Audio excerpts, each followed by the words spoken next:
အားလုံးမစဉ်းစားပါနော်ကျွန်တော်တို့ပျော်ရွှင်မှုကိုရွေးမလားဆွဲလန်းမှုကိုရွေးမလားအခုပြောနေတဲ့ကျွန်တော်ပြောနေတဲ့ပျော်ရွှင်မှုဆိုတာကရေရှည်ပျော်ရွှင်မှုပေါ့နော်ဘဝတစ်လျှောက်လုံ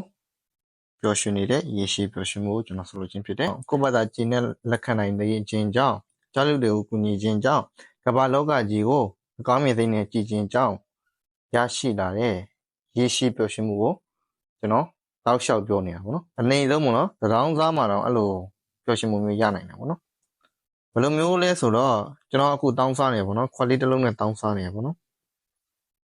်ကျွန်တော်ဘယ်နှမှာတောင်းစားရင်ကောင်းမလဲဆိုတော့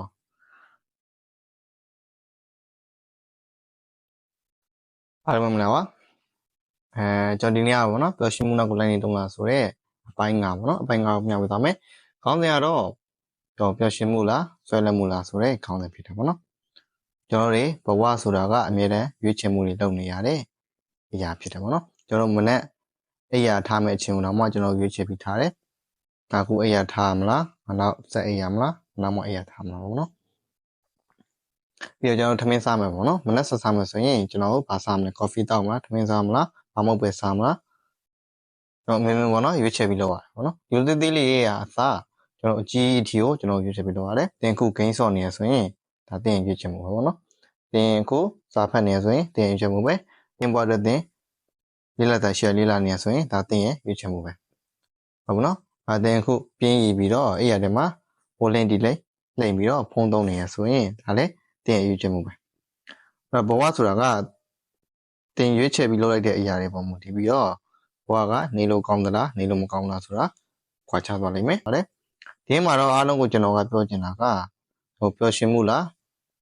ဆွဲလန်းမှုလားဆိုပြီးတော့တစ်ခုခုရွေးချယ်ရမှာပေါ့နော်ကျွန်တော်ပါမှာလဲပျော်ရွှင်မှုကိုရွေးမှာလားဆွဲလန်းမှုကိုရွေးမှာလားအခုကတည်းကစဉ်းစားကြပါတော့တော့ကိုဘာရွေးမလဲကျွန်တော်အရင်တော့ပေါ့နော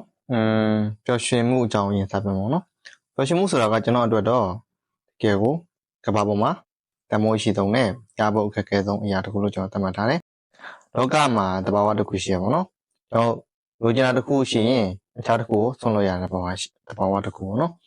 ကျွန်တော်ပိန်ကျင်နေဆိုရင်ကျွန်တော်ဝါစီမဲ့အစားအစာတွေကိုကျွန်တော်မစားဘဲနဲ့ရက်တန်ပြရတယ်ကျွန်တော်ပိန်ဖို့အတွက်လေ့ကျင့်ခန်းလုပ်ရတယ်ကျန်းမာရေးခေါင်းကျင်နေဆိုရင်ကျွန်တော်ကျန်းမာရေးခေါင်းမှုအတွက်စားတောင်းနေထိုင်ဆင်ကျင်ရတယ်အဲ့တော့ကိုစားကျင်တာတွေမစားဘူးကိုမစားကျင်တာတွေစားရမယ်နော်လို့ရှိတယ်ကျွန်တော်တို့ကိုလိုချင်တဲ့အရာကတန်ဖိုးကြည့်ကြည့်သလောက်ကိုလိုချင်တဲ့အရာကရဖို့ခက်ခဲတဲ့အရာဖြစ်သလောက်ကိုပေးဆက်ရမှာကိုစွန့်ရမှာကိုပြပြင်ပြောင်းလဲရမှာတွေကအများကြီးဖြစ်တယ်ပေါ့နော်အဲ့တော့ကျွန်တော်တို့တော့ပျော်ရွှင်မှုဆိုတာကတန်ဖိုးရှိသောကမ္ဘာပေါ်မှာတန်ဖိုးရှိသောကမ္ဘာပေါ်မှာရဖို့အခက်ခဲဆုံးအရာဖြစ်တယ်လို့သတ်မှတ်ထားတဲ့အတွက်ဒီပျော်ရွှင်မှုဆိုတဲ့အရာကိုရဖို့အတွက်ကျွန်တော်ဟိုအရင်ကတည်းကကျွန်တော်အများကြီးခက်ခဲမဲ့အများကြီးပင်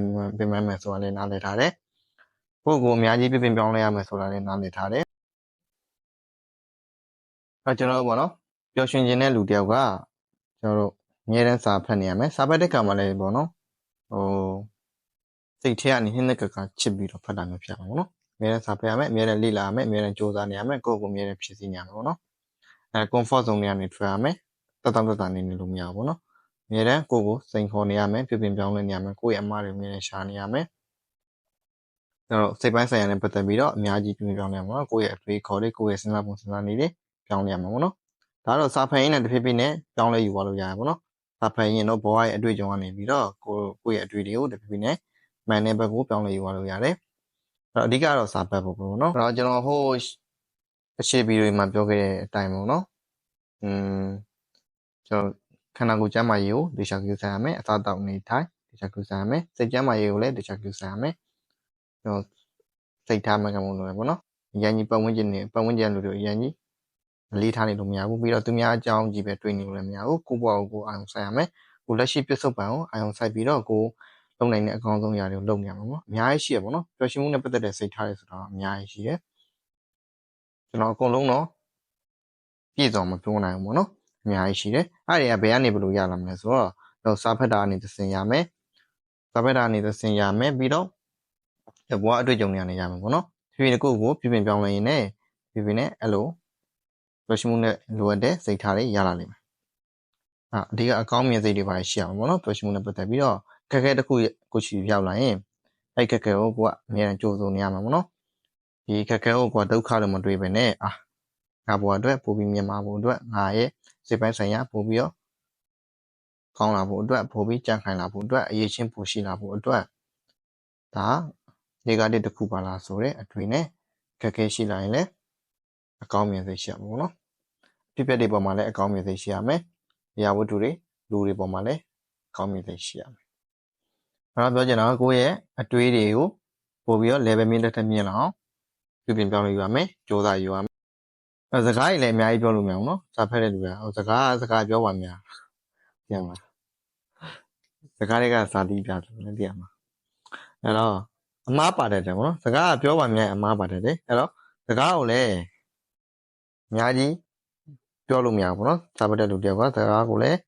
ပြောရှင်နေတဲ့လူတွေကစကားကိုလည်းအများကြီးပြောစရာမလိုဘူးအရေးကြီးတဲ့အရာပေါ့နော်အရေးကြီးတဲ့အရာကိုပြောတဲ့အရာကိုပဲပြောရမယ်နားထောင်တာတော့များများနားထောင်မှုရမှာပေါ့နော်စာပြောရှင်နေတဲ့လူတယောက်အနေနဲ့ကအဲ့လိုမျိုးစိတ်ထားတွေအများကြီးရှိရဲတသိန်းတရားကြီးရတာပေါ့ရှိတယ်ပြီးတော့စီးပွားရေးအကြောင်းလေးလာမယ်ပြီးတော့နိုင်ငံရေးအကြောင်း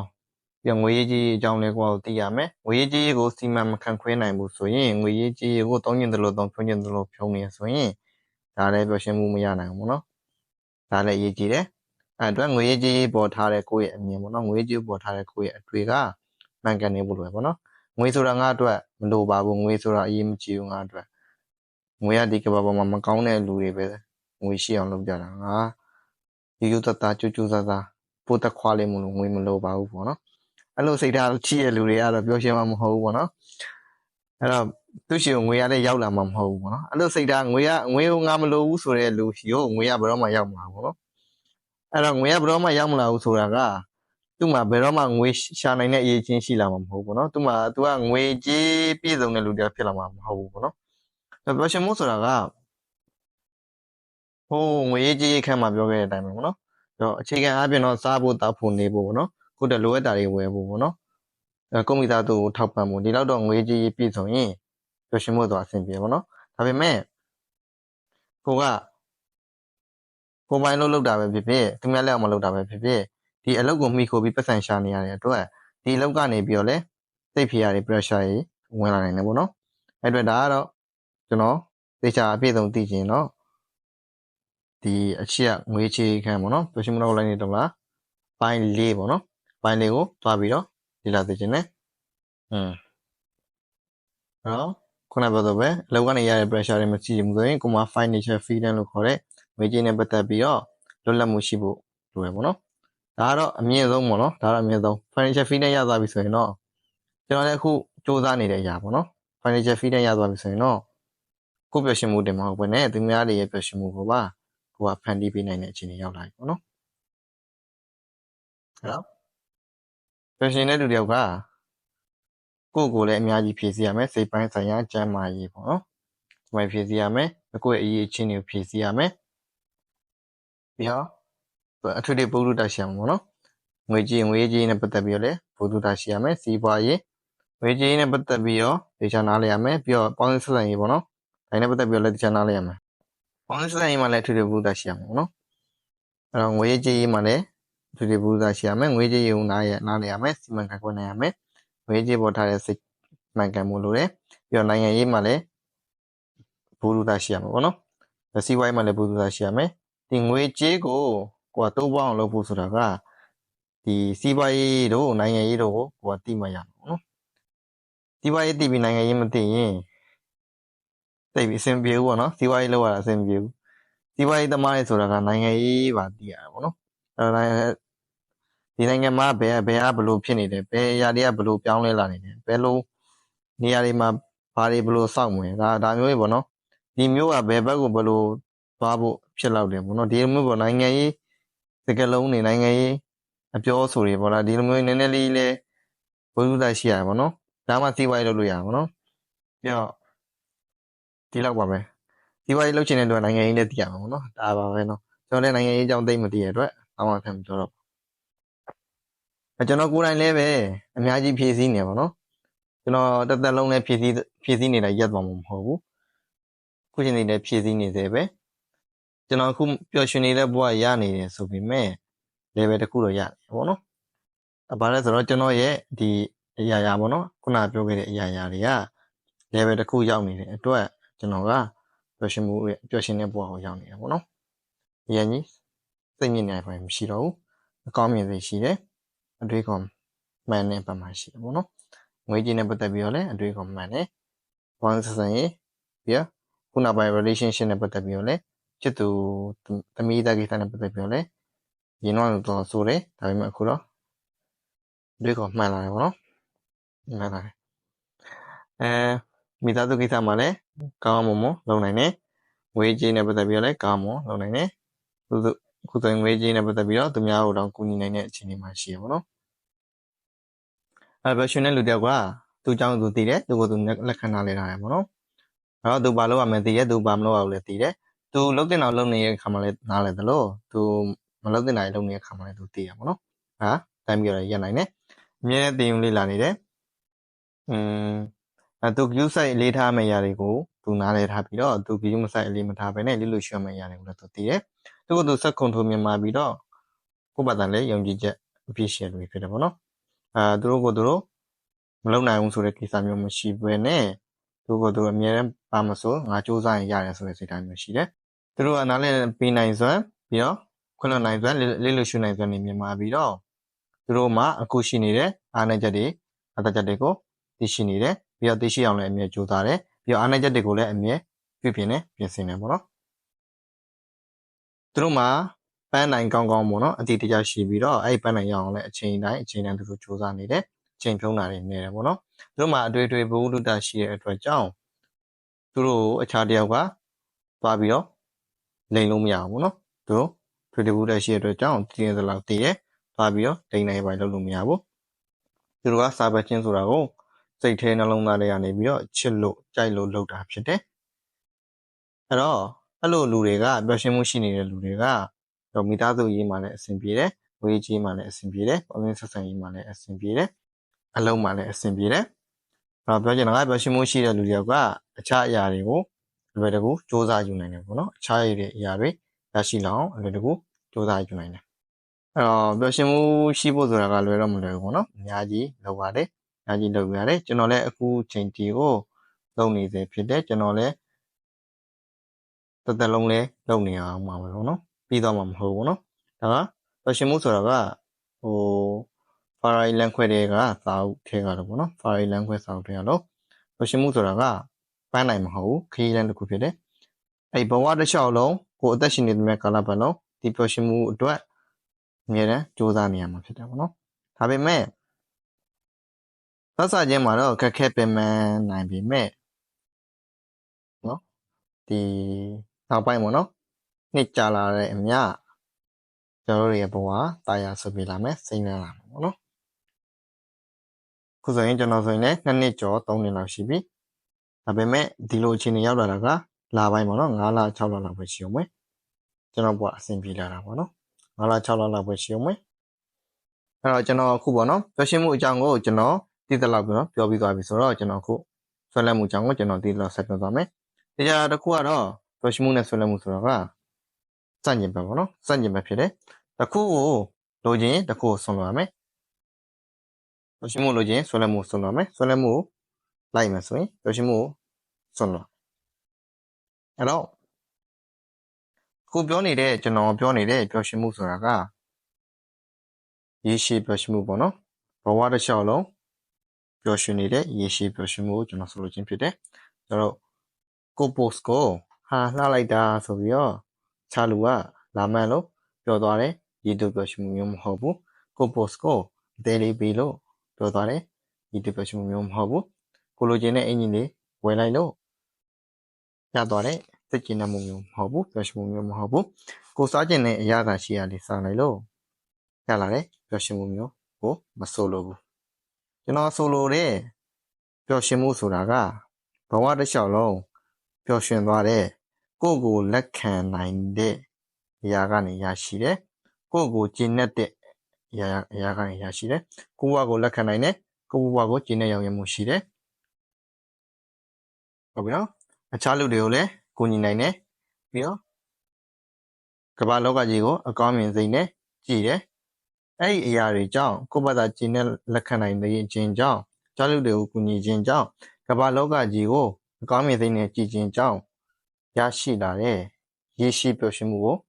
ကျွန်တော်တောက်လျှောက်ပြောနေတာပေါ့နော်ဟိုပျော်ရွှင်မှုနောက်လိုက်နေတော့လားအပိုင်း1ကတည်းကကျွန်တော်ပြောလာတဲ့ပျော်ရွှင်မှုဆိုတာကအဲ့ဒီရေရှိပျော်ရွှင်မှုကိုပြောနေတာပေါ့နော်အဲ့တော့အထင်မလွဲစေခြင်းပေါ့နော်ကိုပျော်ရွှင်မှုနဲ့ဆွဲလန်းမှုဆိုတာစัญญင်မှာဖြစ်တယ်ပျော်ရွှင်မှုဆိုတာကရေရှိပျော်ရွှင်မှုကိုရှေ့ကနေလာတယ်ကိုရဲ့ကိုလက်ခံနိုင်စွမ်းကျင့်နိုင်စွမ်းကိုရဲ့စိတ်ထားတွေပေါ့နော်ကိုရဲ့စိတ်ထားမှန်ကန်မှုတွေပြီးတော့ကဘာကြီးကိုကူညီနိုင်မှုတွေကဘာကြီးကိုအကောင်းမြင်မှုတွေကနေပြီးတော့ရလာတဲ့ရေရှိပျော်ရွှင်မှုဖြစ်တယ်အဲ့တော့ဒီဆွဲလန်းမှုဆိုတာကအများစုကရေတိုးပျော်ရွှင်မှုတွေနဲ့ဖွဲ့စည်းထားတယ်ပေါ့နော်ရက်တောက်နေတဲ့အချိန်မှာကဘာလောကကြီးအခြားကဘာလောကကြီးကိုရောက်သွားသူတို့အရာရာမိပြောင်းသွားတယ်ပျော်ရွှင်မလိုက်တော့အနည်းဆုံးတော့စိတ်ဆင်းရဲမှုတွေပျောက်သွားတယ်ပေါ့နော်အဲဆို Facebook တုံးတယ် post တွေကြည့်တယ်ဒိုပါမင်းတွေထွက်တယ်ပေါ့နော်ကိုကြည့်ကျင်တာကြည့်ပြီးတော့ဒိုပါမင်းတွေထွက်တယ်ရေတိုးပျော်ရွှင်မှုတွေရတယ်ပေါ့နော် TikTok ဆိုလည်းအတိုင်းပဲ game ဆိုလည်းအတိုင်းပဲနိုင်မဲဖြစ်ဖြစ်ရွှေမဲဖြစ်ဖြစ်ဒီ game ဆိုနေတဲ့အချိန်တော့တွင်မှာကိုယ့်ရဲ့စိတ်ညစ်မှုတွေပပျောက်သွားတယ်ကိုယ့်ရဲ့ဖြီးရတွေပပျောက်သွားတယ်ရေတိုးပျော်ရွှင်မှုတွေရတယ်ပေါ့နော်နိုင်တယ်လို့ရေတိုးပျော်ရွှင်မှုတွေရတယ်အခြားဘိန်းတို့ပါပေါ့နော်ဒါကတော့ကျွန်တော်မသိရနေပဲဆိုတော့အရင်ကြီးတော့မပြောတတ်ဘူးနော်အဓိကကတော့ကျွန်တော်ပြောတဲ့ပျော်ရွှင်မှုဆိုတာကရေရှိပျော်ရွှင်မှုကိုယ်စီရလာတဲ့ပျော်ရွှင်မှုဖြစ်ပြီးတော့ဆွဲလန်းမှုဆိုတာကရေတိုးပျော်ရွှင်မှုတွေနဲ့ဖွဲ့စည်းထားတယ်အဲ့တော့စဉ်းစားကြည့်ပေါ့နော်ဒီကမ္ဘာလောကကြီးမှာလူအများစုကကျွန်တော်ရေတိုးပျော်ရွှင်မှုနောက်ကိုလိုက်ပြီးတော့ဘဝကလုံးပါသွားကြတဲ့လူတွေအများကြီးပေါ့နော်အားလုံးကရေတိုးပျော်ရွှင်မှုနောက်ကိုလိုက်နေကြတယ်အများကြီးပဲပြင်ထွက်တဲ့စားရတောက်တယ်ဝယ်ဟုတ်တယ်ဆွဲလန်းမှုတွေရှိရပါတော့သူတို့မှလည်းဟုတ်ပြီနော်အဲ့တော့ကိုကျင်းတဲ့မှုကိုရောင်းရမှုပေါ့နော်သူတစ်ပါးကိုကူညီနိုင်မှုဆိုတာကဘာကြီးကိုအကောင်းမြင်တွေးနေကြည်ချင်းဆိုတာကကျွန်တော်တို့ပေါ့နော်အနေဆုံးပေါ့နော်တရောင်းစားမှာတော့အဲ့လိုပျော်ရွှင်မှုမျိုးရနိုင်တယ်ပေါ့နော်ဘယ်လိုမျိုးလဲဆိုတော့ကျွန်တော်အခုတောင်းစားနေပေါ့နော်ခွက်လေးတစ်လုံးနဲ့တောင်းစားနေပေါ့နော်ကျွန်တော်ဘယ်နှမှာတောင်းစားရင်ကောင်းမလဲဆိုတော့ကျွန်တော်ရွှေတကုံတကားရွှေတကုံဖရားအဝင်ပေါအောင်ပေါ့နော်ကျွန်တော်ခွက်လေးတစ်လုံးနဲ့တောင်းစားနေတယ်ဒါပေမဲ့ကျွန်တော်ပျော်ရွှင်နေတာပေါ့နော်ဘာလို့လဲဆိုတော့ကျွန်တော်တောင်းစားလို့ရတဲ့ပတ်စံတွေကကျွန်တော်30%လောက်ကိုစုပြီးတော့ကျွန်တော်ဖနက်တိုက်တယ်ပေါ့နော်ဗဒက်လေးဝယ်ဖို့အတွက်ကျွန်တော်စုထားတယ်အဲ့ပြည့်သွားတဲ့ခါမှာကျွန်တော်ကတောင်းမစားတော့ဘဲနဲ့ဖနက်တိုက်တဲ့အလုပ်ကိုလုပ်မယ်ဆိုပြီးတော့ကျွန်တော်မှ10ရထက်တယ်နေပေါ့နော်ပြောချင်တာကကိုယ့်ရဲ့လက်ရှိအခြေအနေကိုလက်ခံထားတယ်ငါတောင်းစားဖြစ်နေလို့ပါတောင်းစားဖြစ်နေလို့ငါဘာမှမလုပ်နိုင်ပါဘူးကွာငါဘာမှဖြစ်လာမှာမဟုတ်ပါဘူးကွာဆိုပြီးတော့ထိုင်ပြီးတော့စိတ်ညစ်မနေပဲတောင်းစားမယ်ဟုတ်ပြီပြီးတော့ရတဲ့ဟာတွေကငါချွေးချွေတာပြီးတော့30%ကိုစုမယ်ဆိုပြီးတော့ဒီတောင်းစားတဲ့ပို့ပြီးတော့ကောင်းတယ်ပေါ့နော်အလုပ်လေးပေါ့နော်ကိုယ့်လောက်အားလေးနည်းနည်းထည့်ပြီးတော့ရတဲ့အလုပ်လေးပေါ့နော်ခနဲ့တိုက်တဲ့အလုပ်လေးလုပ်မယ်ဒါမှမဟုတ်အိမ်တကာလှည့်ပြီးတော့စပြတ်မိုးလေးပါလေးစိုက်ပြီးတော့အဝိတ်လျှော်ပေးတဲ့အလုပ်လေးလုပ်မယ်ဒါမှမဟုတ်ရေခဲကြောင်ရောက်တဲ့အလုပ်လေးလုပ်မှာပေါ့နော်အဲ့လိုမျိုးပေါ့နော်ကိုစိတ်ဝင်စားရပါတော့အဲ့လိုမျိုးဒီမှချက်တစ်ခုထားပြီးတော့တောင်းစားနေရဆိုရင်တော့မှအဲ့လိုမျိုးချက်ထားမယ်ကိုယ့်ဘဝကိုအဆုံးမမြင်ဘူးကဘာလောကကြီးရဲ့လူတွေလည်းအဆုံးမမြင်ဘူးနော်ငါတော့တောင်းစားနေတာသူကဘာတွေလုပ်နေတာတို့ပြုံးကောင်းလည်းမစားဘူးလရကျွန်တော်စားတော့ဆိုင်မှာဆိုအဲ့လိုဖြစ်တာဒီကောင်နေကောင်းလည်းမစားဘူးဘယ်ကနေသိမ်းလာသိရမလားဒီကောင်အသားကြီးချမ်းတာပြုံးတကွာလုံးမှာငက်ပြက်နေလူပေါင်းတန်းပေါင်းများစွာရှိတယ်ဒီကောင်တွေကဒီမှာထုံးသီးနေတယ်ပေါ့နော်ကျွန်တော်အများနဲ့တွေ့ရသားတော့ဆိုင်ပြောချင်တာကလောင်းစားတော့မှအဲ့လိုရေရှည်ပဲရှိမှုရနိုင်တယ်ပေါ့နော်ကျွန်တော်ကိုကျင်းနေရမယ်ကိုလက်ခံနိုင်မယ်ကိုရဲ့လက်ရှိအရှင်တွေပေါ့နော်ပြီးတော့ကိုမှအခြားပေါ့နော်တိုးတက်ပြောင်းလဲအောင်လုပ်ချင်တဲ့ကိုလုပ်ရှိရမယ်လုပ်လဲလုပ်နေရမယ်ပေါ့နော်ပြီးတော့ကမ္ဘာလောကကြီးကိုအကောင်းမြင်ရမယ်ပြီးတော့အခြားလူတွေကိုတက်နေမယ်ကိုညာပေါ့နော်ကိုယ်လောင်းသားဖြစ်ပေမဲ့ဒါကိုနဲ့ပေါ့နော်တူတဲ့ပေါ့နော်ဘယ်လိုပြောမလဲကိုနဲ့လည်းပဲတူတဲ့လူပဲဖြစ်ဖြစ်ကိုယ့်ရဲ့အခြားလူပဲဖြစ်ဖြစ်ပေါ့နော် ကိုညီနိုင်တာတွေရှိလာမှာပေါ့နော်လူတယောက်အနေနဲ့အခြားလူကိုညီနိုင်နေဆိုတဲ့အနေထားတဲ့အခြေအနေတွေဆိုတာရှိလာတယ်ပေါ့နော်အဲ့အခြေအနေမှာကိုကစိတ်သက်သက်နဲ့ကိုညီမယ်ဆိုရင်ဒါပျော်ရွှင်မှုရတယ်ပေါ့နော်ရေရှည်ပျော်ရွှင်မှုရတယ်ခုနကအကြောင်းပြန်ဆက်ရရင်ကျွန်တော်ဆွဲလန်းမှုဆိုတာပျော်ရွှင်မှုရဲ့ဆန့်ကျင်ဘက်ဖြစ်တယ်သူကရေတိုးပျော်ရွှင်မှုတွေနဲ့တည်ဆောက်ထားတာဖြစ်တယ်ပေါ့နော်ဆွဲလန်းမှုအများကြီးရှိရပေါ့နော်ကျွန်တော်သိတဲ့လောက်ပြောမှာဆိုရင်ဘိန်းဆွဲတာတို့ရက်ဆွဲတာတို့စိတ်ဆွဲတာတို့social media ဆွဲတာ game ဆွဲတာပြီးတော့ဈေးဝယ်တာဆွဲတာအားနေစားနေတောက်နေကြတာဒါမျိုးပေါ့နော်အားမျိုးရှိများရှိရပေါ့နော်ကျွန်တော်မသိရတဲ့ရှင်းမှာပေါ့နော်ကျွန်တော်ဆွဲဘူးတာဆွဲလန်းမှုကတော့ social media နဲ့ game ပေါ့နော်အဲဆွဲလန်းမှုတယ်တော့ဆိုရပေါ့နော်အဲ့ဒီအချိန်တွေတုန်းကကျွန်တော်ကနေတိုင်းအချိန်တွေဖြုံးနေမိတယ်တနေ့ကုန်ဖုန်းကြည့်ပြီးတော့တနေ့ကုန်အားသွင်းကြိုးတန်လန်းနဲ့ကျွန်တော် game ဆော့လိုက် social media တောင်းလိုက်နေကျွန်တော်လုပ်နေခဲ့တယ်တကယ်ကိုလူအမိုက်ဖြစ်နေရတယ်ပေါ့နော်ဒါပေမဲ့အခုချိန်မှာတော့ကျွန်တော်လူမိုက်မဟုတ်တော့ဘူးကျွန်တော်အများကြီးပြုပြင်လာတယ်ပြောင်းလဲလာတဲ့အတွက်ရမှာအဆင်ပြေနေပြီကောင်းနေပြီပေါ့နော်အဲ့ဆွဲလိုက်မှုပေါ့နော်ဒီမှာကျွန်တော်တို့ဈေးဝယ်တာဆွဲလိုက်နေဆိုရင်ကျွန်တော်တို့ကိုကြိုက်တဲ့ဟာလေးဝယ်လိုက်တယ်ဆိုရင်ကျွန်တော်ပျော်ရွှင်မှုရရပေါ့နော်စိတ်ကြည်နမှုရတယ်ဒါဆိုခုန social media သုံးမယ်ဆိုရင်လည်းသူဒိုပါမင်းတွေထွက်ပြီးတော့စိတ်ကြည်နမှုရတယ်ချင်မှုရတယ်ပေါ့နော်အဲ့တော့အားလုံးမစဉ်းစားပါနော်ကျွန်တော်တို့ပျော်ရွှင်မှုရေးမလားဆွဲလန်းမှုရေးမလားပျော်ရွှင်မှုလားဆွဲလန်းမှုလားအခုရေးလိုက်ပါနော်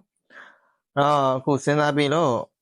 ကျွန်တော်ငါတို့ဆွဲလန်းမှုရေးမယ်ကွာဆိုတဲ့လူတွေကတော့ဒီဗီဒီယိုကိုစက်မကြည့်ပါနဲ့ရပါတယ်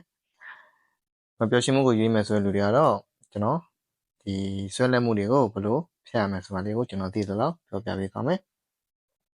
ပျော်ရွှင်မှုကိုရေးတဲ့လူတွေကကျွန်တော်ဟိုးအချိန်မှာပျော်ရွှင်မှုနောက်နဲ့ပျော်ရွှင်မှုနောက်ကိုလိုက်နေတုံးလားဆိုတော့အပိုင်းတစ်ကနေစပြီးမွေးရမှသွားခဲ့တာတွေကအကုန်လုံးကပျော်ရွှင်မှုနဲ့ပတ်သက်တယ်ပေါ့နော်တော့စာဖတ်ရမယ် mental health ရှိမယ် physical health ရှိမယ် view ဆိုင်ရမယ်ပြီးငွေကြေးနဲ့ပတ်သက်ပြီးတော့တခြားလေးနားလည်ထားရမယ်ပေါ့နော်ငွေကြေးစီမံခန့်ခွဲရမယ်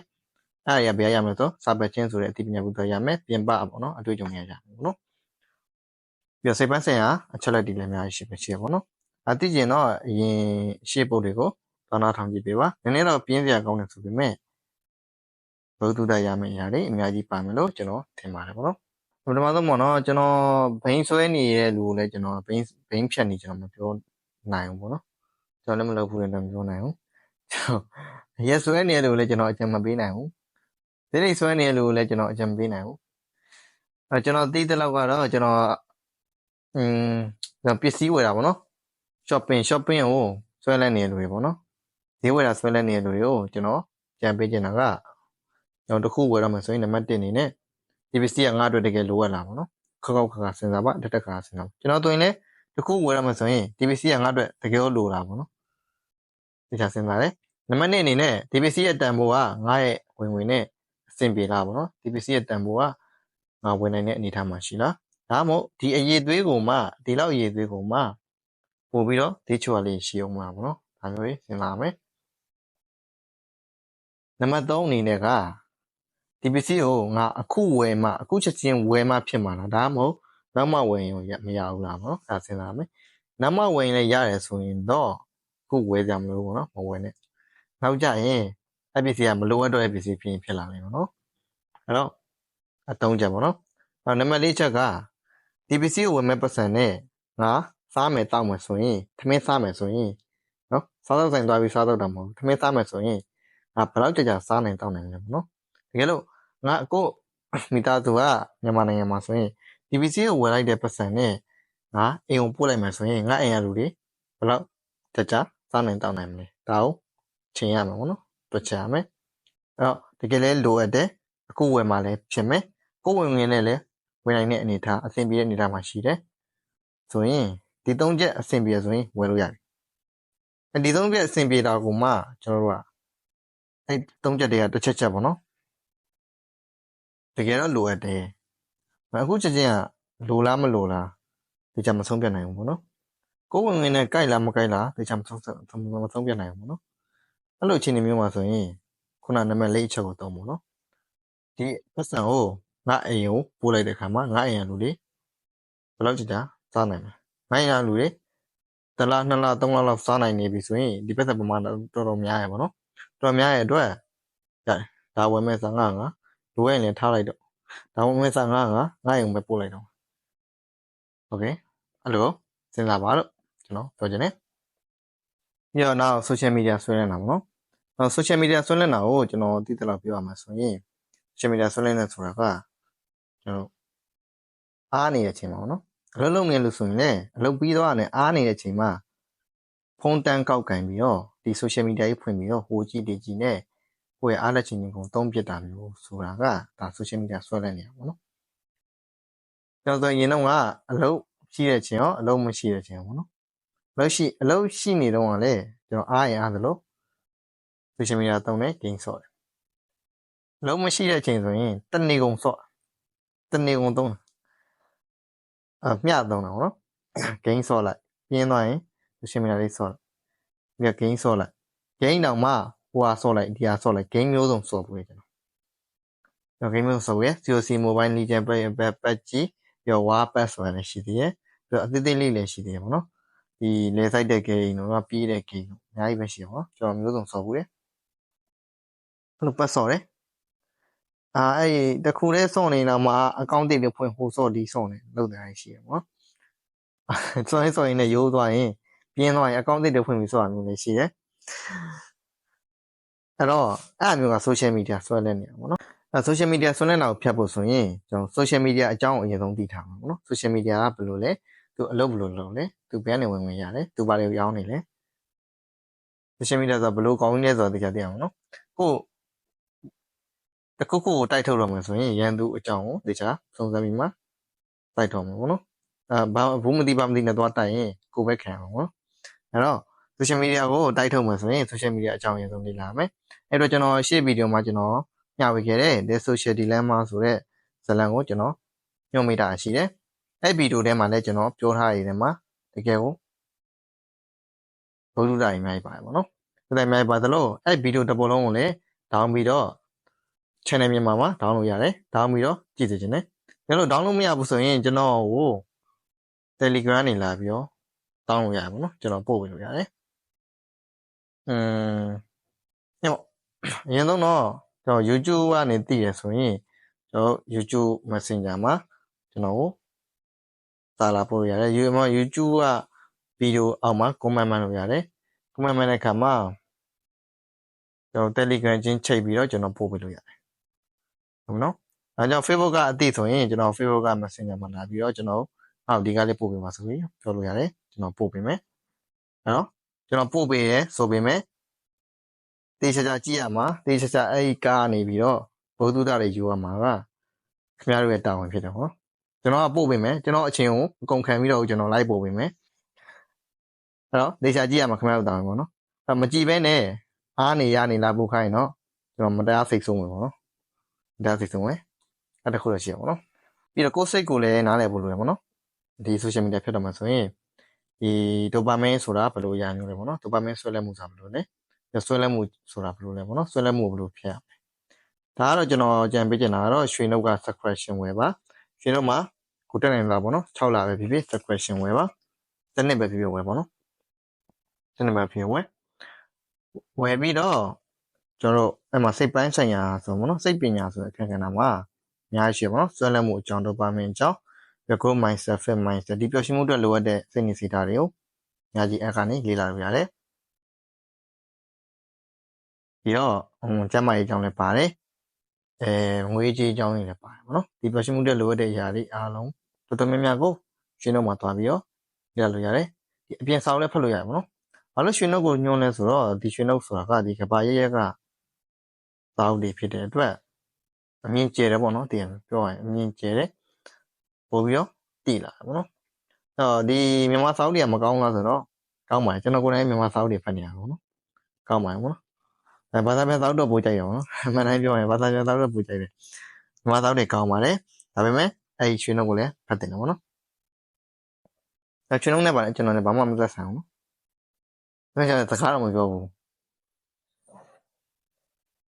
ပြောချင်တာကျွန်တော်ခါချင်းဝင်ယူညွှန်းပေးနေမှာပေါ့နော်ကျွန်တော်ကကျွန်တော်သဘောကျလို့ကျွန်တော်ဘဝအတွက်အများကြီးအထောက်အကူရခဲ့လို့ကျွန်တော်အားလုံးညွှန်းပေးနေတယ်ပေါ့နော်ဘာအခါကိုကျင်းလို့မှရမှာလားပေါ့ဟုတ်ပြီ social media ဆွဲလန်းနေတဲ့လူကပထမဆုံးလုပ်ရမှာကနံပါတ်1က notification တွေပေးရမှာပေါ့နော် social media က notification တွေအကုန်ပိတ် messenger Viber Facebook အကုန်ပိတ်ပြီးတော့ social media တိုင်းနဲ့လိုက်မသုံးနဲ့ Instagram မလုပ်ဘူးလားမသုံးနဲ့ YouTube မှာရတယ်သုံး Facebook သုံးသူများသုံးဆို Instagram သုံးလိုက် Snapchat သုံးလိုက်ဟိုဟာသုံးလိုက်ဒါသုံးလိုက်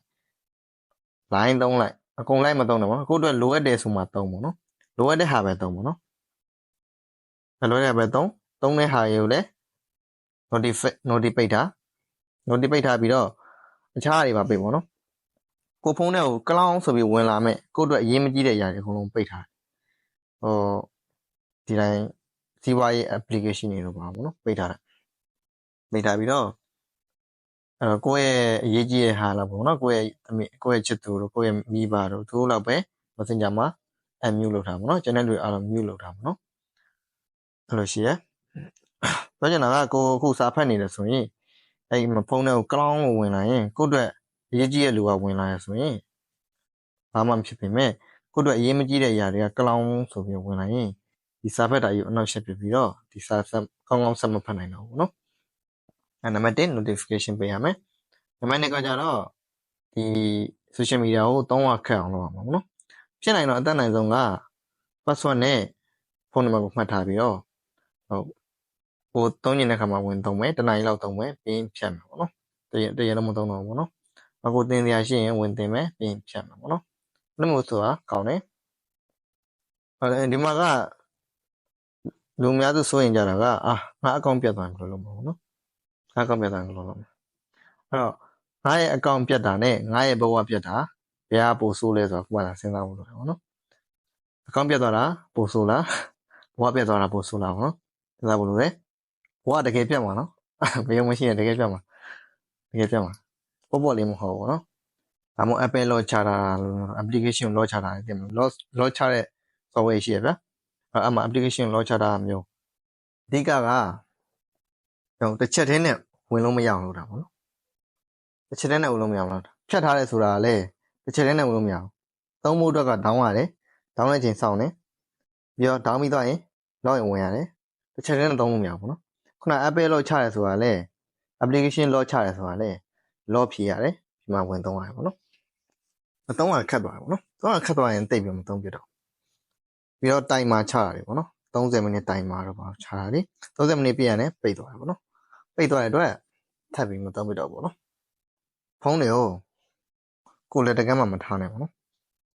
တကယ်မှမထားနိုင်လူတွေပိတ်တာပြတ်တဲ့နာရှင်ပြတ်တာပြီးတော့ကိုမမြင်နိုင်တဲ့နေရာပေါ့နော်ဘူးနဲ့ထည့်တာပြပုံးနဲ့ထည့်တာပြအဲ့ဒါကိုထည့်တာလိုက်ပေါ့နော်မြင်နေသုံးကျင်တယ်ဟုတ်တော့မြင်နေသုံးကျင်တယ်အဲ့မြင်နေတဲ့နေရာမှာထားအခုကုကီးတွေပါဆွဲနေပါတော့ကျွန်တော်မဆွဲဘူးပါမဆွဲလမ်းဘူးကုကီးတွေပါဆွဲလမ်းနေတယ်ဆိုရင်ဖုန်းတွေပါဆွဲလမ်းနေတယ်ခဏစားမိနေတယ်ဆိုရင်မမြင်နိုင်အောင်လုပ်တာပေါ့နော်ခဏမြင်နေခဏစား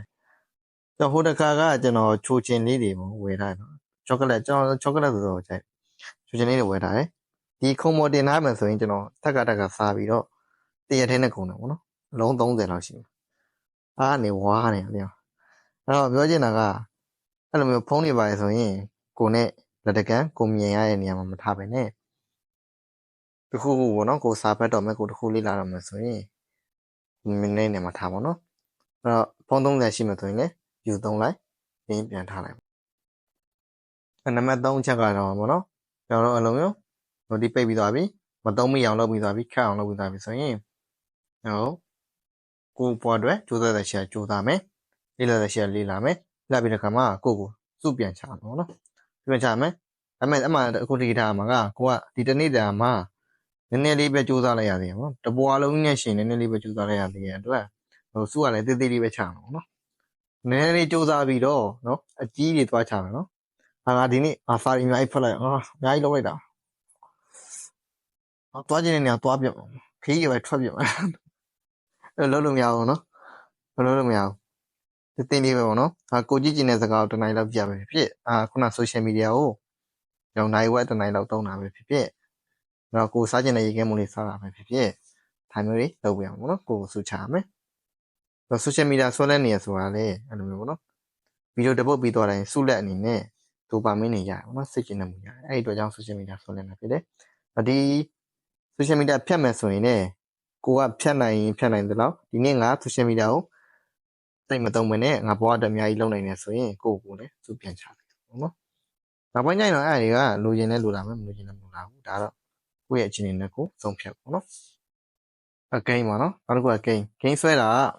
ကျွန်တော်ဟိုအရင်ကပြောခဲ့တဲ့ဂိမ်းမျိုးစုံဆော်ဘူးရပါတော့ခုချိန်ကြီးလည်းကျွန်တော် ready ထားနေရတယ်ဂိမ်းကိုကျွန်တော်ဖုန်းထဲမှာထားလို့မရအောင်ထားလိုက်ရင်ဝင်ဆော့တာပဲဝဲဆော့ပြီးတော့ရင်ကျွန်တော်နိုင်ရင်ဟာနိုင်နေနောက်ပွဲလေးနိုင်ပါမယ်ရှုံးသွားရင်ဟာဘာလို့ရှုံးတာလဲဒီကောင်ဘာကောင်လဲဒီကောင်ညမ်းလိုက်တာလောင်းပြီးတော့နောက်တစ်ပွဲနိုင်အောင်ဆော့မယ်ကွာဒါဆိုအပြောချင်တာကဂိမ်းမှာနိုင်တာနဲ့ရှုံးတာပဲရှိအောင်နော်တော့နိုင်မယ်ဆိုရင်လည်းဟာတော့ဝင်နိုင်အောင်ပါပဲဆိုတဲ့စိတ်နဲ့ဆော့သလိုရှုံးပြီဆိုရင်လည်းမခံမရက်နိုင်ဖြစ်ပြီးတော့လောင်ပြီးတော့ဟာနောက်ပွဲတော့နိုင်အောင်ဆော့ပြမယ်ဆိုပြီးတော့ဆော့တယ်ဂိမ်းကတခါတစ်ပွဲလောက်ဝင်ဆော့ပြီးသွားရင်ကျွန်တော်အရင်တော့ဆိုရင်ပေါ့နော်တစ်ပွဲလောက်ဝင်ဆော့ပြီးသွားရင်3-4နာရီကတော့တာလေးပဲကုန်တယ်ပေါ့နော်တာလေးပဲကုန်ခုနောက်ပိုင်းကျတော့ဘယ်လိုလဲဆိုမဆွဲလန်းတော့တဲ့အတွက်ကျွန်တော်ဆော့ခြင်းတောင်းလိုက်တယ်တောင်းပြီးတော့ဝင်ဆော့လိုက်တယ်ဆော့ပြီးတော့တစ်ပွဲနှစ်ပွဲဆိုရင်ကျွန်တော်ပြန်ထွက်လိုက်တယ်ထွက်ပြီးတော့ဖြတ်လိုက်တယ်တင်ထားလို့မရဘူးကျွန်တော်ဘောဂိမ်းတော့တင်ထားလို့မရဘူးခုန field တွေပဲတင်ထားလို့ရတယ်ဒါပေမဲ့အချိန်တက်မှထားရအောင်30မိနစ်ပါအချိန်တက်မှထားလိုက်ရှိရအောင်နော်game ဆိုတာက Facebook ဆိုတာကကျွန်တော်ခုလက်တွေ့ကဘာနေပြီးတော့သူရဲ့အတူရောင်ကဘာစီကိုခေါ်သွားတယ်ဤပညာဖြစ်နော်ဆိုကြတော့ကကျွန်တော်လက်တွေ့ကဘာမှာစိတ်ပင်မစိတ်ဆင်းရဲမှာပေါ့စိတ်ပြရရင်ညာအဲ့လိုကဘာကြီးကိုမေ့ပြီးတော့အတူရောင်ကဘာတွေရောက်ပေါ့ခေါ်သွားတယ်social media ဆိုရင်လည်းတပုံနေတင်ဝိုင်းတင်ထားရတင်ပေါ့နော်တင်ပြီးတော့ကျွန်တော်တကယ်လက်တွေ့ဘဝနဲ့တခြားတွေဖြစ်သွားတယ်ပေါ့နော်တခြားတွေကဘာကိုရောက်သွားတယ်ဂိမ်းဆိုရင်လည်း sorry ဒီပေါ်မှာပဲအာရုံစိုက်ပြီးစောနေတဲ့အတွက်ဒီလက်တွေ့ကဘာမှာသူ့မှာရှိနေအခက်အခဲတွေသူ့မှာရှိနေတဲ့စိတ်တော့ခါတွေကအကုန်လုံးခဏတော့ပျောက်သွားတယ်ပေါ့နော် sorry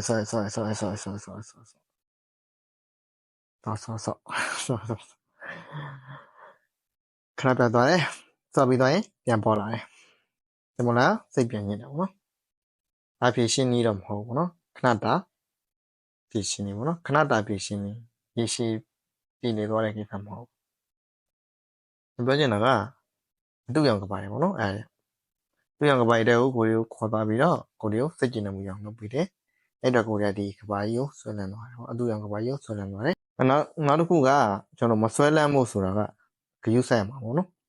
နောက်တစ်ခုကိုဆွဲလန်းနေဆိုတာကကျွန်တော်ကိုဘွားမှာလုံးတင်တာတွေမလုပ်ဖ ೇನೆ ကိုဘွားမှာအကျိုးရှိရတယ်မလုပ်ဖ ೇನೆ မလုပ်တင်တာတွေအကျိုးရှိရတယ်အကျိုးမရှိတာတွေလုပ်နေလို့ပေါ့နော်မလုပ်တင်တဲ့ຢာတွေအကျိုးမရှိတဲ့ຢာတွေကိုလုပ်နေပြီးတော့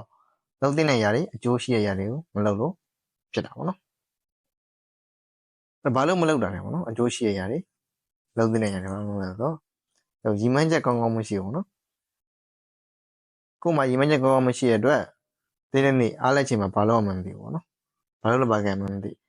ဘာလို့ဘာကံမှမသိဒီဖုန်းပဲကောက်ကင်ပြီးတော့နော်ကောက်ကင်ပြီးတော့ဒီဟာကြီးပဲကြည့်ပြီးတော့ဒီဟာကြီးပဲဆွဲလန်းသွားတယ်ပေါ့နော်အဲ့တော့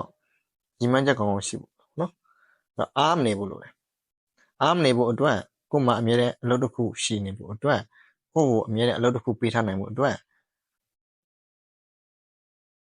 ကို့မှာရီမန်းချက်ကောင်းရှိဖို့လိုတယ်အရီမန်းချက်အတွက်အချိန်ပြည့်အာရုံစိုက်နေဖို့လိုတယ်ပေါ့နော်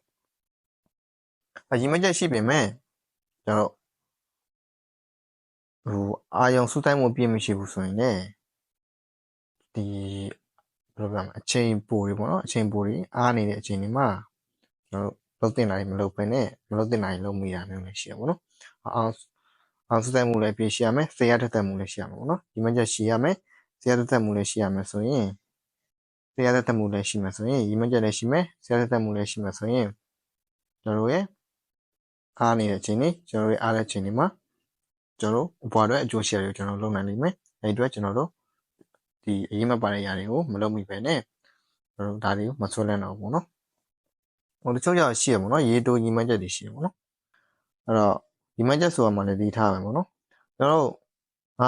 တိုက်တစ်လုံးပိုင်ရမယ်အိမ်တစ်လုံးပိုင်ရမယ်ဆိုပြီးတော့ညီမှန်းထားတယ်လို့ပေါ့နော်အိမ်တစ်လုံးပိုင်ရမယ်လို့ကားတစ်သေးပိုင်ရမယ်ပေါ့နော်အဲ့တော့အိမ်တစ်လုံးပိုင်ရမယ်ဆိုပြီးတော့ညီမှန်းထားတဲ့လူကကျွန်တော်အလုပ်လုပ်တယ်ပေါ့နော်အိမ်တစ်လုံးပိုင်မှုအတွက်သူပတ်စံရှာတယ်နေမညမှာပတ်စံရှာကျမကြီးလည်းကိမဆိုင်တယ်မိသားစုလည်းကိမဆိုင်တယ်နေမညမှာပတ်စံရှာပေါ့နော်ဒါလည်းချွတ်ကြုံကြလူကလည်းချွတ်ကြုံကြလူကသာငယ်တာရုပ်ကအသက်40အသက်50ရုပ်ဖြစ်အောင်နော်ကြုံကြပြီးတော့နောက်ဆုံးတော့သူပိုင်ကျင်တဲ့အိမ်ကြီးရသွားတယ်ပေါ့နော်အဲ့တော့ပတ်စံကြီးပဲရှာနေတဲ့အတွက်အချင်းအလုံးကိုပတ်စံရှာတဲ့နေရာမှာပဲတုံးလိုက်တဲ့အတွက်သူ့မှာသူ့အရေးချင်းကိုလည်းမြင့်တင်ဖို့အချိန်မရှိတော့သလိုသူ့ဝါသနာကိုလုပ်ဖို့လည်းအချိန်မရှိတော့ဘူးသူ့မိသားစုသူ့ရဲ့ချီးပေါ့နော်အကုန်လုံးတော့အချိန်မရှိတော့သူ့မှာပတ်စံပဲရှိလာတဲ့ကျန်တဲ့ຢာတွေမရှိတော့ဘူးနော်အဲ့ခါမှာသူ့အိမ်တစ်လုံးရသွားပြီပဲဆိုပါတော့နော်သူအိမ်တစ်လုံးမရခင်ဒီငွေကြီးပဲပတ်စံကြီးပဲရှာနေတော့လည်းသူမပျော်ရွှင်ရသလိုအိမ်ရသွားတော့လေသူပျော်ရွှင်ရလားသူ့ညီမချက်ပြေးသွားတော့လေသူပျော်ရွှင်ရလားသလိုမပျော်ရွှင်ဘူးသူ့ညီမချက်ပြေးသွားရင်ဘာလို့လုပ်ပါခင်မသိဘူးလမ်းပြသွားရင်ကြောင်ပြသွားရင်နော်ဘာလို့လုပ်ပါခင်မသိဘူးအိမ်တစ်လုံးတော့ရတယ်ဘာလို့လုပ်ပါခင်မသိဘူးသူမှာပတ်စံလည်းမရှိတော့ဒီပတ်စံတွေအားလုံးကသူ့တစ်လုံးလုပ်ပြီးတော့စုထားတဲ့ပတ်စံတွေအားလုံးကဒီအိမ်ဝင်လိုက်တယ်အဲ့တော့ရင်းနှီးပြီးတော့လုပ်ကိုင်စားတာဖို့တဲ့ပတ်စံလည်းမရှိတော့ဘူးသူပတ်စံကြီးပဲရှာနေတဲ့အတွက်သူမှအရေးချင်းလည်းမရှိသူမှပေါင်းတင်မိတ်ဆွေလည်းကောင်းကင်မရှိအဲ့တော့ဘာလို့ဘာကံမသိအဲ့တော့သူမလုပ်ချင်နဲ့သူမြတ်လက်အောက်ကအလုပ်ကိုပဲသူဆက်လုပ်ပြီးတော့သူပတ်စံထိုက်ရှာတယ်ပေါ့နော်ပြောချင်တာကညီမချက်ရှိတိုင်းလည်းမရဘူးပေါ့နော်ကိုယ်ညီမချက်က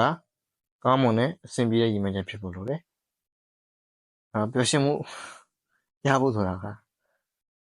တော်တော်မလွယ်တာပေါ့နော်တော်တော်မလွယ်တာအဲ့တော့ညီမချက်ရှိရမယ်ညီမချက်ကောင်းကောင်းရှိရမယ်ပေါ့နော်အဲ့လိုမျိုးရေရှည်ညီမချက်ကြီးပေါ့ကောင်းကောင်းရှိရမယ်အဲ့ညီမချက်အတိုင်းအများနဲ့စူးစမ်းအားထုတ်နေရမယ်အဲ့ဒါဆိုရင်ကိုယ့်ရဲ့အားလက်ချိန်တွေမှာကိုကအချိန်မဖြုံးမနဲ့မလုပ်တဲ့နိုင်မလုပ်ဖ ೇನೆ အကျိုးမရှိရင်မလုပ်ဖ ೇನೆ ကိုအကျိုးရှိရပဲလုပ်နိုင်ပြီးတော့ဆွဲလက်မှုတွေပါတယ်ဆိုတော့လည်းမဖြစ်တော့ဘူးနော်ဒီခုနလိုမျိုးဒီဆွဲလက်မှုဂိမ်းဆွဲရဆိုရင်ဒီဂိမ်းကဘယ်လိုကောင်းလဲဆိုတာသိရမယ်ဆိုရှယ်မီဒီယာဆွဲရဆိုရင်ဆိုရှယ်မီဒီယာဘယ်လိုကောင်းလဲဆိုတာသိရမယ်ကိုယ်ဘယ်လိုစိုးကျိုးတွေပေးနေတယ်ကိုယ်ဘယ်လိုလုပ်နေလဲဆိုတာသိရမှာနော်အရက်ဆွဲဆိုရင်ဒီရက်ကဘယ်လိုကောင်းလဲဆိုတာသိရမယ်ဒီကိုယ့်ရဲ့စိတ်ကောနော်ကိုယ့်ရဲ့စိတ်ကိုသိရမယ်ကိုယ့်ရဲ့စိတ်ကဘယ်လိုဖြစ်နေလဲကိုယ့်ရဲ့စိတ်ကဘယ်ချိန်မှဘာဖြစ်လဲပေါ့နော်ဒီဟာလုပ်လိုက်ငါဘယ်လိုဖြစ်လဲဆိုတာသိရမယ်ဒါကငါဘာကြောင့်လုပ်မိနေလဲဆိုတာသိရမှာပေါ့နော်အဲ့လိုသိမှဆိုရင်ဒါရဆွဲလက်မှုပျောက်သွားမှာပေါ့နော်ဆွဲလက်မှုမရှိတော့မဆွဲလက်တော့လုံလိုက်တယ်မဆွဲလက်တော့ဆိုရင်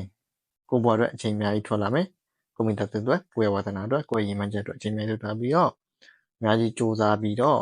ဘဝကြီးကအများကြီးနေလို့ကောင်းပါလိမ့်မယ်အဲ့တော့နောက်ဆုံးအနေနဲ့ပေါ့နော်သင်ဘာကိုရွေးမလဲပျော်ရွှင်မှုကိုရွေးမလားဆွဲလက်မှုကိုရွေးမလားပျော်ရွှင်မှုကိုရွေးမှဆိုရင်တော့အခုစူးစမ်းကြတာပေါ့နော်လက်ရှိအချိန်ဒီမှာ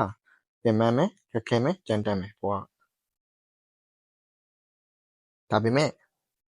နှစ်တည်ကြလာပြီးရေရှည်ရောက်လာတဲ့ခါမှာရေရှည်ဘဝက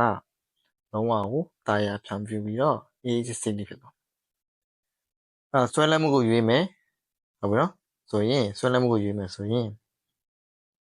ကိုလက်ရှိအချိန်မှာညာ comfort zone ဆိုတဲ့တလောင်းလက်သားဘဝမှာနေနေတဲ့အတွက်သိအေးလေအေးစစ်စစ်ပဲပေါ့နော်သူများတွေဘက်တကုတ်အသေးအတန်လုံနေတဲ့အချိန်မှာအေးဆေးလေးနေနိုင်မယ်ပိုပပနေနိုင်မယ်ဒါပေမဲ့ဘဝကအကြဘက်ကိုရောက်သွားပြီးတော့ဖြည်းဖြည်းမင်းဘဝကတုတ်ပြတ်တတ်သွားဖို့ပဲရှိရပါတော့။ဒါမှမပါဘူးရှင်မယ်။အဲ့တော့ဒီနေ့ဗီဒီယိုကဒီလောက်ပဲပေါ့နော်။အားလုံးဒီဗီဒီယိုကနေပြီးတော့တစ်ခုခုရသွားပါလိမ့်လို့ကျွန်တော်ပြောနေတယ်။အဲ့တော့ဒီမေးခွန်းကိုလည်းဒီချာလေးစဉ်းစားပါနော်။ဒီချာလေးဆုံးဖြတ်ပါ။ငါပျော်ရွှင်မှုကိုရွေးမလား။ငါဆွဲလက်မှုကိုရွေးမလား။ပျော်ရွှင်မှုကိုရွေးမှဆိုရင်ဒီချာတစ်ခုကတော့တန်မိုးကြီးတဲ့အရာတန်မိုးအရှိဆုံးအရာကဘာပေါ်ကလူတွေအလိုချင်ဆုံးအရာကဘာပေါ်မှာတန်မိုးအရှိဆုံးအရာရဖို့အခက်အခဲဆုံးအရာကိုကျွန်တော်ကိုကရွေးလိုက်မှဆိုရင်ကိုပြုပြင်ပြောင်းလဲရမှာလေအများကြီးရှိတယ်အဲ့တော့ကိုစွန့်လဲရမှာလေအများကြီးရှိတယ် ကိုလှုပ်ချင်တာတွေမလုပ်ဘဲဆွန့်လိုက်ရမှာအများကြီးရှိတယ်တော့ကိုမလှုပ်ချင်တာတွေကိုအများကြီးလုပ်ရမှာလည်းရှိတယ်အဲ့တော့တစ်ခုတော့ရှိတယ်ကြာရင်ကြာသလိုကိုဘွားကနေလို့ကောင်းပါမယ်ပေါ့နော်အဲ့တော့အားလုံးပဲဒီဗီဒီယိုကြည့်ပြီးသွားရင်တခြားစဉ်းစားပါကိုဘာလို့ရေးမလဲပျော်ရွှင်မှုလားဆွဲလန်းမှုလားဒီလောက်ပါပဲဘိုင်ဘိုင်